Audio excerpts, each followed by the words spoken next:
4 दिन से ज्यादा हो जाने के बावजूद 40 टीमों के साथ उत्तर प्रदेश के 74 जिलों की पुलिस, स्पेशल टास्क फोर्स और इंटेलिजेंस ब्यूरो मिलकर अभी तक विकास दुबे का पता नहीं लगा पाए हैं। तो ऐसे में क्या विकास दुबे किसी दूसरे जिले में जाकर किसी अन्य मामले में खुद को सरेंडर कर सकता है? क्या विकास दुबे कोर्ट में खुद को सरेंडर कर सकता है? क्या विकास दुबे किसी दूसरे राज्य में जाकर खुद को बचाने के लिए कोर्ट में सरेंडर कर सकता है? विकास दुबे के पास कानूनी दांवपेच क्या है खुद को बचाने के लिए? ऐसे में हमारे संवाददाता अभिषेक दुबे ने सुप्रीम कोर्ट के वकील अश्विनी दुबे से खास बातचीत की।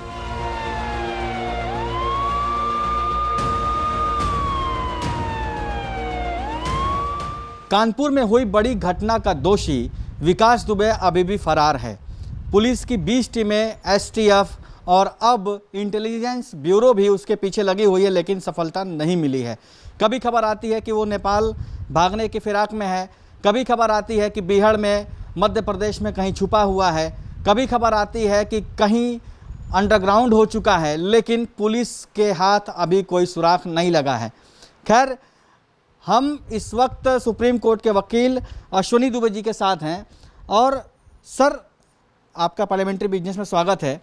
आपसे हम ये जानना चाहते हैं कि विकास दुबे फरार तो है, कहीं अंडरग्राउंड भी है, छुपा भी है, पुलिस उसको खोज रही है और कोशिश में ये है कि या तो वो जिंदा मिले या मुर्दा मिले, इसके पोस्टर्स भी छप चुके हैं।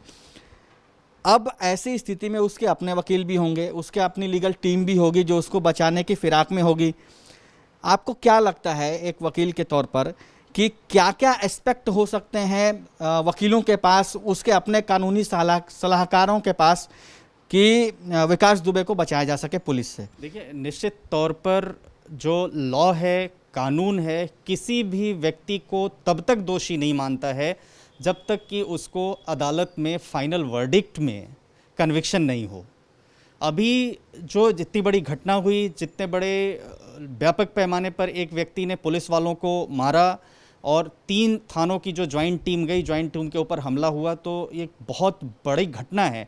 लेकिन अगर हम कानूनी बचाव की बात करें या कानूनी पक्ष की बात करें, तो अदालत तब तक किसी व्यक्ति को दोषी नहीं मानेगी जब तक कि वो उसको सज़ा नहीं हो जाती। अभी वो चाहें तो सरेंडर भी कर सकते हैं अदालत के सामने, क्योंकि सरेंडर करेंगे तो ज़रूरी नहीं है कि उनको एनकाउंटर करने का उन्होंने आदेश जो सरकार ने उत्तर प्रदेश सरकार ने पारित किया है तो उन्हें एनकाउंटर कोर्ट में कर दे।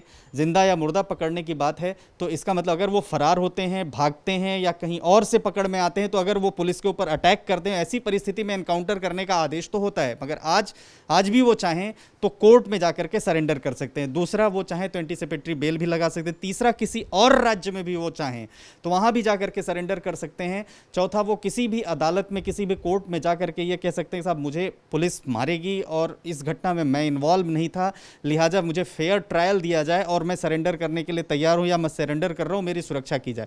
ये परिस्थितियां हैं, ये स्थितियां हैं। अब ये है कि अब पुलिस ने इस बात को कैसे प्रूफ करती है कि उसमें उनका किस तरह से इन्वॉल्वमेंट था, कैसे इन्वॉल्वमेंट था।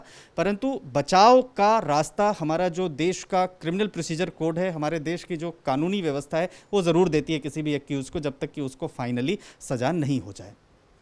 पुलिस के पास क्या ऑप्शंस होंगे? क्योंकि पुलिस तो हमेशा ये चाहेगी कि किसी भी सूरत में वो बचे ना। जैसे उनका घर तोड़ दिया गया, न जाने किस कानून के तहत तोड़ा गया, उस पर कई सवाल भी उठे। खुद पूर्व डीजीपी ने सवाल उठाए, खुद पूर्व सीपी दिल्ली ने सवाल उठाए कि न जाने किस कानून के तहत गाड़ियाँ और घर तोड़े गए। वो भी मैं आपसे जानना चाहूँगा कि क्या पुलिस के हाथ में ये चीज़ें हैं कि एक अपराधी को पकड़ने के बजाय उसके घर को कुर्की करने के बजाय घर को ही तोड़ दिया गया, जैसे भी मशीन लगाकर उसकी गाड़ियां जो वहाँ थी उसको भी तोड़ा गया? देखिए, अगर ऐसा लगता है किसी भी परिस्थिति में कि उस घर में ऐसे कुछ ऑफेंसिव मटेरियल्स हैं या बहुत सारा गोला बारूद रखा हुआ है, कुछ रखा हुआ है, तो पुलिस को, किसी भी इन्वेस्टिगेटिंग टीम को, किसी भी सिक्योरिटी टीम को यह अधिकार है कि वो उसको जो है ख़त्म कर दे या उड़ा दे या उसको ख़त्म कर दे। लेकिन ऐसी परिस्थिति में जब पुलिस के पास ये संभावना है कि वो व्यक्ति उस घर में नहीं छुपा है, कहीं और चला गया है, या पुलिस को ऐसा लगता है कि इसको कहीं और से भी पकड़ा जा सकता है, या यहाँ पर ऐसा कोई ऐसी चीज़ नहीं है, कोई ऐसी व्यवस्था नहीं, तो मात्र रंजिश की वजह से कोई भी कानून ऐसी अनुमति नहीं देता है पुलिस को या किसी को कि वो उसका घर जा कर के तोड़ दे, घर जा कर के गिरा दे, तो ये एक तरह से पुलिस की दादागिरी ही कही जाएगी। लेकिन दूसरे तरफ से अगर हम देखें तो ऑलरेडी उत्तर प्रदेश पुलिस, उत्तर प्रदेश की सरकार जिंदा या मुर्दा पकड़ने के लिए इनाम घोषित कर चुकी है। तो ऐसी परिस्थितियों में पुलिस चाहे तो जब चाहे तब एनकाउंटर कर सकती है, परंतु किसी का घर गिराने के लिए, किसी की प्रॉपर्टी को डिस्ट्रॉय करने के लिए, नेस्तनाबूद करने के लिए, जब तक यह साबित नहीं हो जाए कि यहाँ से क्राइम अभी भी हो सकता है या एक्सप्लोसिव यहाँ अभी भी हो सकते हैं या ये फिर से पुलिस के ऊपर अटैक हो सकता है या अगर घर को नहीं तोड़ा गया तो बहुत सारी चीज़ें यहाँ से बरामद नहीं हो सकती हैं, तो ऐसी स्थिति में तोड़ तो सकते हैं, लेकिन वो भी एक proper due procedure of law follow करके। आपको मैं एक घटना की तरफ इंगित करवाना चाहूँगा। आप याद करिए कि वो जो वेटनरी डॉक्टर थी हैदराबाद की, तो उसमें 4 लोगों को पुलिस ने जाके एनकाउंटर कर दिया था।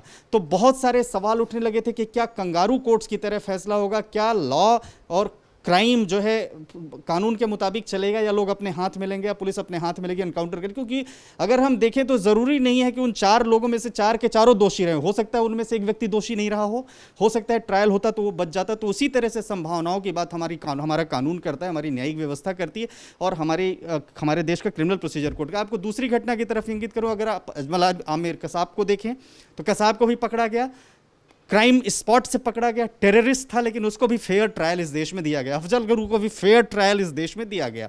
तो तमाम लोगों को आप इसके बाद अभी जो निर्भया केस में भी देखिए, जानते हुए भी कि वो दोषी था, फिर भी तमाम जब तक कानूनी विकल्प खत्म नहीं हो गए तब तक उनको फांसी नहीं दी गई। तो यही हमारे देश की व्यवस्था है, यही हमारे देश की न्याय व्यवस्था है, कानूनी व्यवस्था है।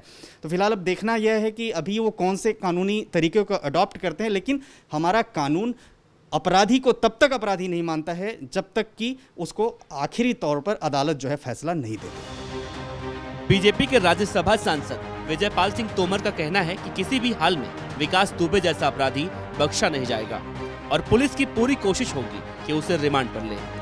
जैसे लीगल टीम पुलिस के पास होगी, पुलिस के पास बताने वाले लोग होंगे, उसके पास भी लीगल टीम होगी, उसके पास भी बताने वाले लोग होंगे। हो सकता है कि वो जाके सरेंडर कोर्ट में कर दे, हो सकता है वो किसी और प्रदेश में जाके सरेंडर कर दे, उसके बाद यूपी सरकार जो चाहती है वो तो नहीं कर पाएगी। क्यों नहीं कर पाएगी? कानून में प्रोविजन है, उसे रिमांड पे लिया जाएगा। कानून के अंदर सारे प्रोविजन हैं। यदि पुलिस तो चाहती है इनकाउंटर करना और वो उसी से बचने की कोशिश कर रहा है। नहीं कह सकता पुलिस क्या चाहती है, एनकाउंटर करना चाहती है नहीं चाहती है, ये तो पुलिस कानूनी कार्रवाई करेगी। यदि वो कहीं कोर्ट में चला जाता है तो रिमांड पे लिया जाएगा, उससे पूछताछ होगी। सारे देखिए, दूध का दूध पानी का पानी, उसको सज़ा मिलेगी, बच नहीं सकता कोई भी दोषी इसका, और सख्त सज़ा मिलेगी। और यही नहीं, कोई भी अपराधी उत्तर प्रदेश के अंदर सब पे शिकंजा कस दिया गया है, या तो जेल जाएंगे कानून के शिकंजे में या वो अपना मारे जाएंगे। दिल्ली पुलिस के पूर्व कमिश्नर नीरज कुमार का कहना है कि या तो वह कोर्ट में सरेंडर कर सकता है, या नेपाल भाग सकता है, या दुबई भाग सकता है।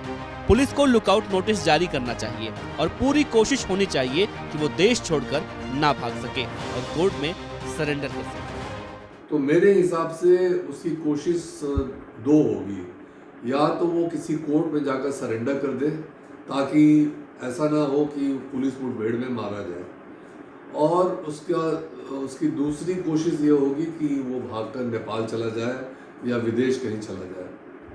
तो इन दोनों कोशिशों को रोकने की ज़रूरत है और पुलिस को चाहिए कि जितने भी कोर्ट्स हैं वहाँ पर पहले से एक दरख्वास्त दे के रखें कि उसका सरेंडर स्वीकार न किया जाए, और साथ ही जो भी रास्ते हैं उत्तर प्रदेश से नेपाल जाने के या फ्लाइट्स हैं, उन सब पर लुकआउट नोटिस वगैरह होना चाहिए इसके पहले वो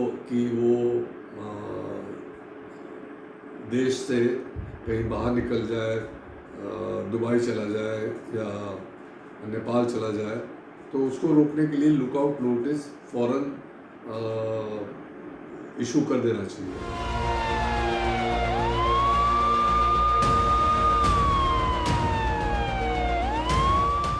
दिल्ली से कैमरामैन प्रदीप रावत के साथ अभिषेक दुबे, पार्लियामेंट्री बिजनेस।